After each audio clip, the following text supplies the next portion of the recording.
84장 패배하는 유비. 유비가 사신의 목을 베었다는 소식을 들은 송건은 깜짝 놀랐어요.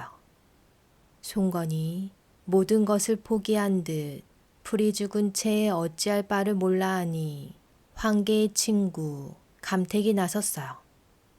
지금 우리에게는 하늘을 통째로 떠받칠 만한 큰 기둥이 있는데 대왕께서는 어찌하여 그런 인재를 쓰려 하지 않으십니까? 감택의 말에 송건이 다급하게 물었어요. 인재라니, 그 인재가 대체 누군가? 감택이 대답했어요. 육손입니다. 관우를 사로잡은 사람은 여몽이지만 그 계책을 가르쳐준 사람이 바로 육손입니다. 육손은 그를 좋아하는 선비로 세상에 알려져 있으나 어린 나이임에도 불구하고 병법에 능한 장수이며 지혜가 주유와 노수, 여몽보다 뛰어난 전제입니다. 총나라의 대군을 맡고 강동을 구할 사람은 오직 육손밖에 없습니다. 송건의 얼굴이 금세 환해졌어요. 어서 육손을 불러오너라. 송건의 명령을 받은 신하가 육손을 데리러 간 사이 다른 신하들이 육손을 쓰는 것을 반대했어요. 얼굴이 허여멀건한 글만 읽는 선비를 내보내서 뭘 어쩌자는 겁니까? 육손은 유비의 적수가 되지 못하니 차라리 싸움 경험이 많은 장수를 내보내십시오. 맞습니다. 젖비린내 나는 육손이 대장이 된다면 장수들이 육손의 명령을 따르지 않을 것입니다. 육손의 재주는 한 마을을 다스릴 정도밖에 안 됩니다. 육손에게 이렇게 큰 일을 맡겼다가는 반드시 후회하실 것입니다. 모든 신하들이 반대하자 감택이 소리쳤어요.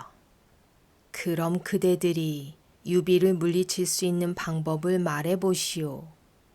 감택의 물음에 신하들 모두 서로 눈치만 보고 아무도 나서지 못했어요. 감택이 말을 이었어요.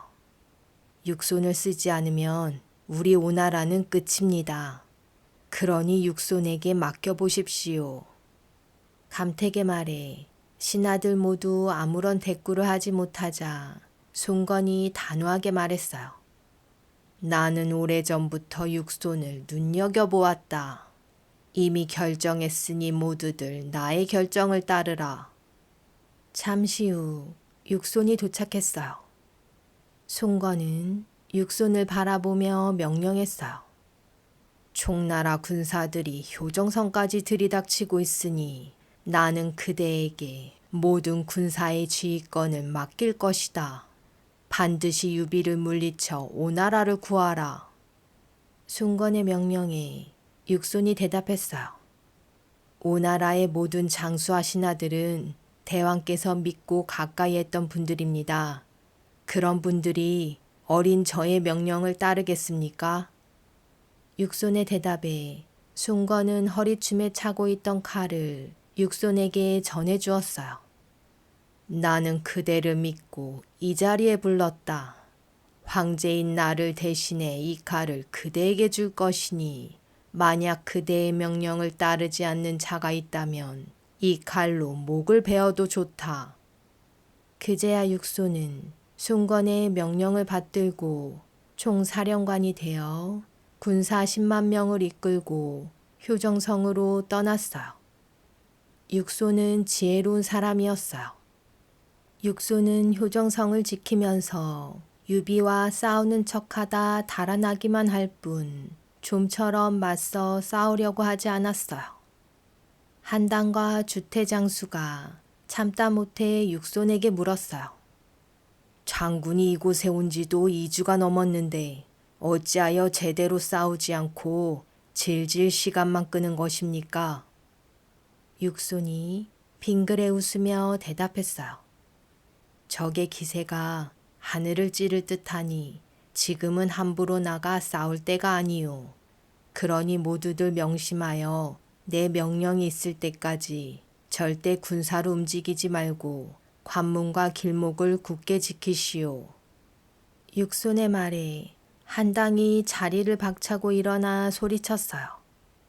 그렇다면 장군은 하늘이 벼락이라도 내려 적을 죽여주기를 바라겠다는 것이오? 여기 우리들은 모두 죽음을 두려워하지 않는 장수들이오. 장군은 어찌 목숨을 걸고 싸우려는 우리의 의지를 꺾으려 하시오. 한당의 말이 끝나자 주위의 장수들 모두 입을 열었어요. 한당 장군의 말이 옳습니다. 우리는 목숨을 걸고 나아가 하루라도 빨리 적을 무찌르고 싶습니다. 장수들이 웅성거리자 잠자코 듣고 있던 육소는 허리에 차고 있던 칼을 뽑아들며 크게 호통쳤어요. 송건 대왕께서 나에게 이 칼을 내렸으니 누구든 내 명령을 따르지 않는 자는 가차없이 목을 벨 것이다. 어느 누구든 맡은 바 임무를 소홀히 해서 단 한 뼘의 땅이라도 적에게 내어주는 자는 내 이 칼로 목을 베어버릴 것이니 명심하라. 육손의 호통 소리가 산 중턱까지 쩌렁쩌렁 울려 퍼지니 어느 누구도 그의 명령을 따르지 않을 수 없었어요. 이때 유비는 40여 개의 진영을 세워 대군의 기세를 떨치고 있었어요. 한당 장수가 급히 달려가 이 사실을 육손에게 보고하자 육손이 웃으며 말했어요. 이미 짐작했던 일이오. 적들은 지금까지 너른 들판을 달리며 싸울 때마다 이겼습니다. 그러니 이제 우리가 좁고 험한 요충지를 지키고만 있으면 그들은 제풀에 지쳐 산속으로 진영을 옮길 것입니다. 그때까지만 참고 기다리면 단 한 번의 적을 물리칠 수 있습니다. 한당은 육손의 말이 이해가 되지 않았지만 고개를 갸웃거리며 물러날 수밖에 없었어요. 다음 날부터 유비는 선발대를 내세워 온갖 욕을 퍼부으며 줄기차게 싸움을 걸었으나 육손은 들은 채도 하지 않고 관문을 일일이 돌아다니며 군사들을 단속하기에 바빴어요. 그렇게 하루 이틀, 한 달이 지나고 어느새 한여름이 되었어요. 싸움도 하지 않고 시간을 끌수록 총나라 군사들의 사기는 점점 떨어졌어요. 무더운 날씨는 군사들을 병들게 했고 식량은 서서히 바닥을 드러내기 시작했어요. 초조해진 유비는 밤낮을 가리지 않고 군사들을 내보내 싸움을 걸었지만 육손은 들은 채도 하지 않았어요. 이를 본 장수 하나가 조심스럽게 입을 열었어요. 폐하, 주위를 둘러보십시오. 지금은 한여름이라 군사들은 마치 불구덩이에 들어가 있는 것과 같습니다. 먹을 물 또한 멀리 산에서 길어와야 하니 고생이 이만저만이 아닙니다. 유비는 그제야 고개를 들어 이글거리는 태양을 바라보았어요. 여름이 지나 가을까지 기다리는 수밖에 없다 생각한 유비는 군사들에게 명령을 내렸어요. 원수를 갚을 생각에 때를 잇고 있었구나. 군사들을 모두 시원한 산속 계곡으로 이동시켜라. 일단 무더위는 피하고 날이 서늘해지길 기다려야겠다. 유비의 명령에 유비의 책략가 마량이 반대했어요. 70만 대군을 한 곳에 모아 산속에 진영을 치는 것은 위험합니다. 육소는 분명 우리가 이렇게 하기를 기다리고 있을 것입니다. 하지만 유비는 마량의 충고를 귀 기울여 듣지 않았어요. 걱정할 거 없다. 적은 고작 10만 명이고 우리는 70만 명이다. 육손 따위가 장꾀를 부린다 한들 많은 군사로 밀어붙이면 별 수 있겠느냐. 마량은 마음이 놓이지 않았어요. 싸움이란 군사의 수도 중요하지만 그것보다 중요한 것이 작전이라는 것을 수많은 전쟁을 통해 배웠기 때문이에요. 폐하, 그렇다면 우리가 진영을 칠 모습을 그림으로 그려 공명 선생에게 보여주는 것이 어떻겠습니까? 공명 선생께서는 이곳에서 멀지 않은 한중 땅에 계시니 제가 급히 찾아가 의견을 듣고 오겠습니다. 우리 군사의 진영을 옮기는 것은 그 후에 하여도 늦지 않을 것입니다. 유비는 마량이 자신을 무시한다는 기분이 들어 고집을 부렸어요. 그대가 그토록 공명 선생의 의견을 듣고 싶다면 그렇게 하여라. 하지만 나는 누가 뭐래도 진영을 옮길 것이다. 그렇게 마량은 제갈공명을 만나기 위해 한중 땅으로 떠났고 유비는 군사들의 진영을 숲이 우거진 그늘로 옮기기 시작했어요. 한편 육소는 마침내 총나라 군사들이 이동한다는 보고를 받고는 크게 기뻐하며 높은 곳에 올라가 적들의 상황을 살폈어요. 관문 앞 들판에는 겨우 만여 명의 적들이 어지러이 늘어서 있을 뿐이었어요. 그 모습을 지켜보던 주태가 나섰어요. 내 군사를 휘몰아 나가 단번에 적들을 무찔러 버리겠소. 만약 내가 이기지 못하면 내 목을 내놓을 것이오. 주태의 말에 육소는 앞을 가리키며 말했어요. 저기를 보시오. 산골짜기 깊숙한 곳에서 은은한 살기가 느껴지지 않소. 미끼를 내세워 우리를 유인하려는 수작이니 나가 싸울 생각일랑 아예 하지도 마시오. 육손의 말에 주태와 장수들은 모두들 속으로 육손을 겁쟁이라 비웃었어요. 다음 날 오반이 군사를 거느리고 관문 앞까지 달려와 갖은 욕설을 퍼부으며 싸움을 걸었어요. 하지만 육소는 꼼짝도 하지 않았어요. 한낮이 되자 총나라 군사들은 모두 갑옷을 벗고 벌거숭이가 되어 여기저기 그늘 밑에 모여 낮잠을 자기 시작했어요. 이 모습을 지켜보던 서성과 정봉은 더 이상 참지 못하고 씩씩거리며 육손을 찾아갔어요. 놈들이 우리를 저토록 업신여기니 더 이상은 못 참겠습니다. 나가서 싸우게 해주십시오. 육손은 고개를 저었어요. 사흘만 참으시오. 사흘 뒤에는 놈들의 속임수가 드러날 것이오. 서성이 되물었어요. 사흘이면 적들이 진영을 말끔히 옮긴 뒤일 텐데 그때 가서 어떻게 공격을 합니까?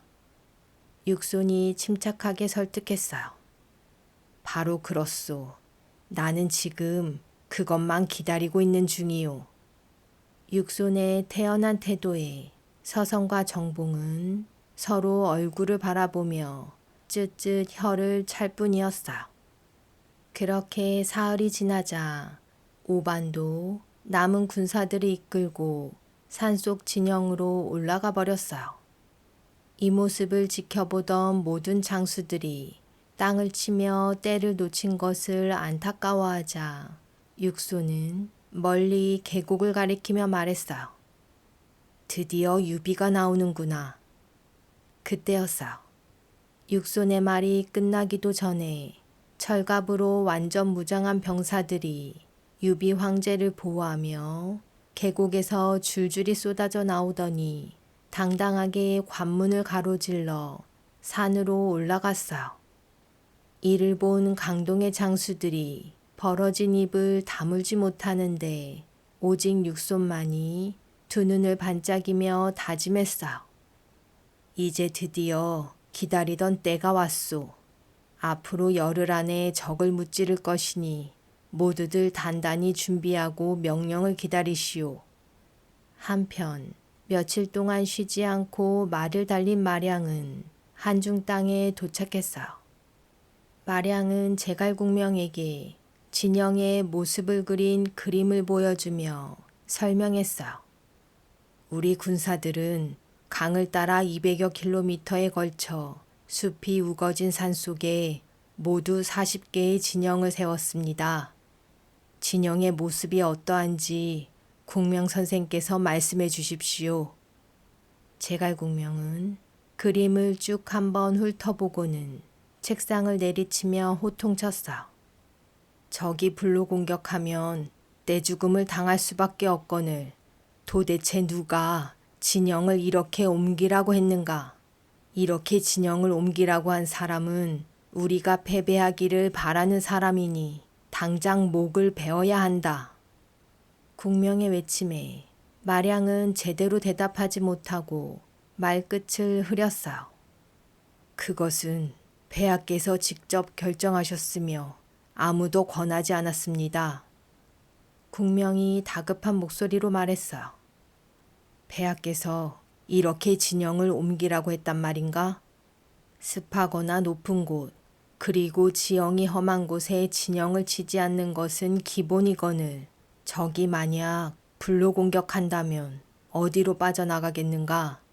게다가 진영을 200km에 걸쳐 길게 늘어 세웠으니 어떻게 하나로 모아 적을 무찌른다는 것인가?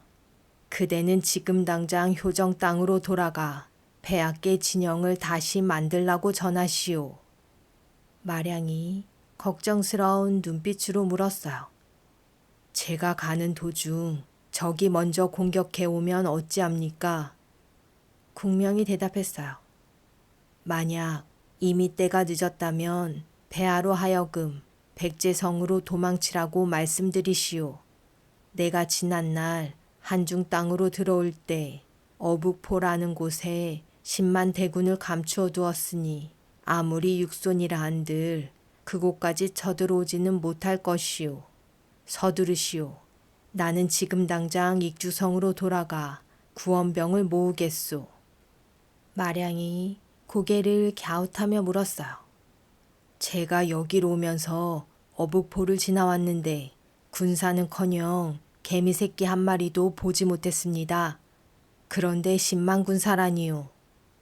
국명이 단호하고 짧게 대답했어요. 두고 보면 알게 될 것이오. 다급해진 마량은 밤낮을 가리지 않고 효정 땅으로 말을 달렸어요. 그렇게 마량이 유비가 있는 효정 땅으로 가는 사이 육소는 장수들을 모아놓고 명령을 내렸어요. 지금은 동남풍이 부는 여름이며 적의 진영에 제갈공명도 없으니 이것은 바로 하늘이 주신 기회이다. 한당과 주태는 군사를 이끌고 남과 북 두 갈래로 길을 나누어 빠르게 돌진하라. 내일 오후면 바람이 세차게 불 것이니 군사들은 모두 지푸라기 다발을 들어 적의 진영에 불을 지르라. 하나씩 걸러 불을 지르면 나머지는 바람이 다 알아서 해줄 것이다. 모든 군사들에게 비상식량을 충분히 지급해 유비를 사로잡을 때까지 밤낮 없이 추격하라. 육손의 명령에 한당과 주태가 군사를 몰아 쳐들어가니 서성, 정봉, 주연, 오나라의 모든 장수들 또한 저마다 군사를 거느리고 각자 맡은 지역으로 바람처럼 달려나갔어요. 어느덧 밤은 깊어 칠흑 같은 어둠이 찾아왔어요. 어둠과 함께 찾아온 바람은 무성한 나무 잎을 흔들며 스산하게 메아리 쳤어요. 그때였어요. 본진 왼쪽 군사들의 막사에서 시뻘건 불길이 하늘로 치솟아 오르더니 불어오는 바람을 타고 순식간에 사방으로 번져나갔어요. 불이다. 불이 났다. 한 곳에 줄지어 늘어서 있던 총나라의 진영이 순식간에 불로 휩싸여 군사들의 비명과 아우성으로 가득 찼어요. 잠에 취해 있던 군사들이 허둥지둥 일어나 불을 끄라 애를 쓰는데 조금 떨어진 진영에서 연달아 불기둥이 일어났어요. 그와 동시에 땅을 뒤흔드는 요란한 함성 소리와 함께 사방에서 오나라의 군사들이 쏟아져 나왔어요. 불을 끄던 총나라의 군사들은 물동이를 집어던지고 서로 밟고 밟히며 사방으로 뿔뿔이 흩어져 달아나기 시작했어요. 거센 바람과 함께 총나라 군사들을 덮친 화염은 살려달라는 비명소리와 함께 검은 연기를 내뿜으며 하늘로 솟구쳤어요. 유비는 아무것도 못하고 발을 동동 굴렸어요. 이대로 당해야만 하는가. 유비가 빗발치는 화살을 피해 말을 모니 앞에도 뒤에도 보이는 건 부하들의 시체뿐이었어요. 나뭇잎에 순식간에 옮겨붙은 불은 가지와 함께 불덩이가 되어 유비의 머리 위로 떨어졌어요. 유비의 옷에도 유비의 말 안장에도 불이 옮겨붙었어요. 모두 진영을 버리고 후퇴하라. 유비의 후퇴 명령에 모든 장수와 군사들이 북으로 허겁지겁 달아나니 이를 본 서성과 정봉이 악착같이 유비의 뒤를 쫓았어요. 밤새 말을 달려 가까스로 적을 따돌린 유비는 날이 밝아올 무렵 마한산을 넘으려던 참이었어요. 멀리서 뿌연 먼지와 함께 오나라의 군사들이 새카맣게 몰려와 마한산을 에워쌌어요. 유비는 오나라의 군사들이 막은 길을 뚫어볼 생각도 하지 못하고 산꼭대기로 몸을 피했어요. 육손이 외쳤어요. 유비는 도가내든 쥐다. 군사들은 불을 놓아 산을 통째로 태워라. 육손의 명령에 오나라의 군사들이 일제히 달려들어 불을 지르니 유비는 얼이 빠져 사방에서 타오르는 불길을 물끄러미 쳐다만 보고 있었어요. 이때 옆에 있던 관응이 말했어요. 폐하, 안 되겠습니다. 여기는 장포와 제가 맞설 테니 폐하께서는 속히 산을 내려가 백제성으로 도망치십시오. 유비가 고개를 저었어요. 저 불길을 누가 뚫어 길을 내겠으며 뒤쫓아오는 적들은 누가 막는단 말인가. 유비의 말에 관응, 부동, 장포가 입을 모아 외쳤어요. 저희들이 목숨을 바쳐 적을 막겠습니다. 그렇게 유비의 앞과 뒤 그리고 옆에서 유비를 감싸듯 보호하며 앞을 막는 적들을 닥치는 대로 베어 죽여 길을 뚫었어요. 겨우 마한산을 빠져나온 유비가 위험에서 벗어났다고 안심하고 있을 때였어요. 한 무리의 오나라 군사가 함성을 지르며 유비를 향해 달려오니 유비의 눈앞이 캄캄해졌어요. 내가 여기서 죽는구나. 모든 것이 끝났다 생각한 유비의 두 눈에서 눈물이 흘러내렸어요. 그 순간 어찌된 일인지 앞을 가로막은 적들이 유비의 좌우로 갈라지며 뿔뿔이 흩어지니 그는 바로 조자룡이었어요. 조자룡은 한중의 강주 땅에 있었으나 총나라가 오나라와 싸운다는 말을 듣고 유비를 도우러 달려오는 길이었어요. 조자룡이 당장이라도 쓰러질 듯한 유비를 부축하며 안심시켰어요. 폐하, 이제 걱정 마십시오. 제가 백제성까지 모시겠습니다.